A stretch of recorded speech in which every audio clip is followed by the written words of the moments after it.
Maddox, your bond conditions continue. Miss McInty, you're free to appear on Zoom for the next court hearing, and you'll receive notice of the date as well, okay? Question. Okay. Just like me and Jim talked about, there's gonna be a police drop off. Yeah, there's gonna be a police drop off with no third parties. For the child. Did the complaining witness agree to that? Miss McInty? Yes, Your Honor. And did you agree to do drop-offs without a third party? I have not agreed to anything with Mr. Maddox or his lawyer. Okay. Yeah, no, I suggested that to Mr. Maddox, that visitation should be without a third party. Right now, they make their exchange at a police department. And I understand there may have been, verbal exchanges between third parties. So that's why I suggested that he not have a third party with him. You don't need to take anybody with you, Mr. Maddox. I'm talking both parties. I'm talking you. Right. But I'm asking right now. Listen, Mr. Maddox, you are charged with the count of domestic violence. Miss McInty is in this court as a complaining witness. If Correct. she is comfortable bringing a third party with her to it, Miss McInty, are you doing parenting time exchanges directly, or do you have a relative or friend doing them for you? No, she's bringing her boyfriend with her. I'm not, Mr. Maddox, Miss Yes, McInty. Shh, quiet. Yes, yes, Your Honor. I would feel more comfortable having a third party if I would have to. What are the police? Mr. Maddox, shh, quiet, don't talk. All right, Miss McInty, go ahead. Yes, Your Honor. So I would feel more comfortable having a third party with me because of Cody Maddox's previous actions, and the previous actions of his mother and his brother. I am perfectly fine doing any exchanges at the Romulus police station. I have no problem, but I am bringing a third party with me for my own safety. My third party does not leave the vehicle. Okay, and listen, nobody's to talk to anybody. Don't listen. Pick up the child. There's no, Mr. Maddox, nothing about this is funny or cute. I agree with you, ma'am. Okay, well, ma'am, you can continue. I'm not going to stop her from bringing someone with her while she's right. But the third party got into it with my mom at a drop off. That's what I'm trying to explain to you. All right, well, why is your mom there, Mr. Maddox? Meet at the police department. The third party's not to get out of the vehicle. Nobody should be talking to anybody. Do the child transfer. That's what I'm trying to agree with you on. I know, but Mr. Maddox, you're the one in trouble here. You're the one charged with the crime. Yes. Not Miss McInty. If she wants to bring a third party with her, I'm not going to stop her from doing that. Correct. Okay. Okay. I just don't want no altercations, no problems with the third party like happened last time when there was a kid drop off when I didn't even come. My mom and my brother went. You know what I'm saying? All right. So I don't want that with me. If what does the parenting time order say? There's no parenting time. We agree week on, week off. Miss McInty. Yes, How Your do you Honor. want these parenting time transfers to occur? What week on, week off during the summer, and when school starts, I'll have him during the week, and his father can have him on the weekends. That's not a custody order. There's no custody in place. Mr. Maddox, do you want me to stop talking for a minute? Let me hear what's going on. Okay, so I can't, I'm not a family law court. I'm just asking what your transfers are so that I can order how they're to occur. So Miss McInty, who generally goes when you do your parenting time transfer?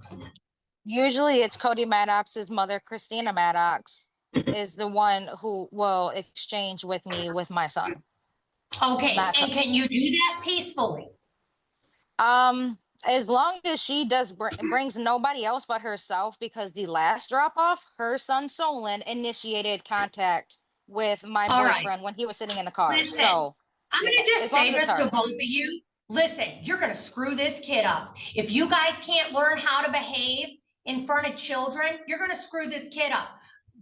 Mr. Maddox, have your mom do the drop off. I agree to this. Okay, good, because it's an order. Yes, ma'am. Okay. God, Mr. Maddox, have your mom do the transfer. Miss McInty, make sure anyone who comes with you is aware there's not to be any communication.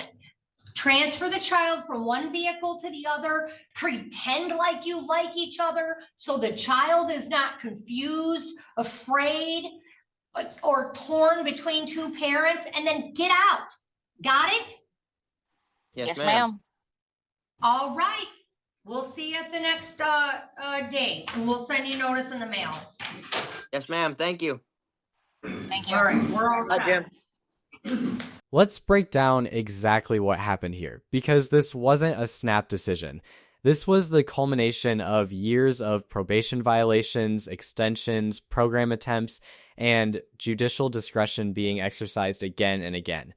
Terrence Lee Scott was originally placed on community supervision in 2017 for assault causing bodily injury, family violence enhanced. That enhancement matters. In Texas, when family violence is enhanced, the stakes are already higher. The court isn't just monitoring compliance, it's monitoring safety. Over the course of nearly 6 years, the record shows multiple motions to revoke. The judge herself counted this as the 4th motion. That's critical. Probation is a contract with the court, and the judge made that crystal clear in her ruling. The contract is not with your attorney, it's not with the state, it's not with your family, it's with the court. Now let's talk about the violations at issue in this specific hearing. Scott pleaded true to failing to submit to drug testing on 2 separate occasions. That's important legally. When a defendant pleads true to a probation violation, the state no longer has to prove it. The court can revoke based solely on that admission. And here, he acknowledged understanding that pleading true meant he could receive up to 10 years in prison and a $1,500 fine.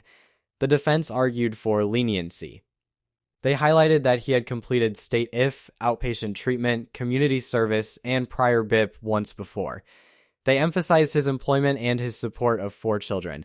They even pointed out he had spent over 400 cumulative days in jail during the probation term. The strategy was clear: show partial compliance, show effort, show that incarceration would destabilize employment and family support. But here's the problem the judge zeroed in on: repeated noncompliance. The probation officer testified that 2 key conditions remained incomplete: BIP and restitution. No payment progress. No enrollment progress beyond a possible waiting list claim. And when you're already on ISP, intensive supervision probation, that means the court has escalated oversight because prior efforts didn't work. Then came the emotional turning point: the wife's testimony. She said he's a wonderful father. She asked for help instead of a long-term sentence. But she also testified that when police conducted a welfare check, she used sign language because she feared retaliation, claiming he told her that if he went back to jail, his family would kill her. That statement shifts the atmosphere in a courtroom instantly. Whether or not charges were pursued from that incident, it reinforces the judge's concern about family violence risk and safety dynamics. Notice what the judge said during sentencing: your revocation is not because of the witness who just testified. This revocation is because of you and what you did not do. That's judicial framing. The court made clear the decision was grounded in procedural noncompliance, not emotional testimony. Legally, that protects the ruling, because the admitted violations alone were enough. The sentence: 10 years in prison. Credit for time served, $1,500 fine, concurrent time, affirmative finding of family violence, and a strict no-contact order including no third-party contact with Angelica Scott and the listed individuals. An affirmative finding of family violence also triggers federal firearm prohibitions. The judge reminded him he cannot own or possess weapons or ammunition. That's not just a courtroom warning, that has long-term civil consequences. So what are the broader implications here? This case illustrates the tension between rehabilitation and accountability. The defense asked the court to think outside the box, but from the judge's perspective, she already had. Extensions: ISF, drug court attempt, ISP, multiple hearings. When probation becomes a cycle of violation and modification, courts eventually move toward finality. The bigger question for you watching, how many chances should someone get on probation? Is addiction mitigation enough to outweigh repeated noncompliance? At what point does public safety override rehabilitation attempts? This wasn't a dramatic outburst courtroom. It was methodical. Procedural. A judge documenting a pattern and acting within statutory authority. And now we turn it over to you. Do you think 10 years was justified after 6 years of probation struggles? Or should the court have structured one final treatment-based alternative? If you found this case as layered and intense as we did, make sure to hit that like button, share your thoughts in the comments, and don't forget to subscribe for more jaw-dropping courtroom breakdowns.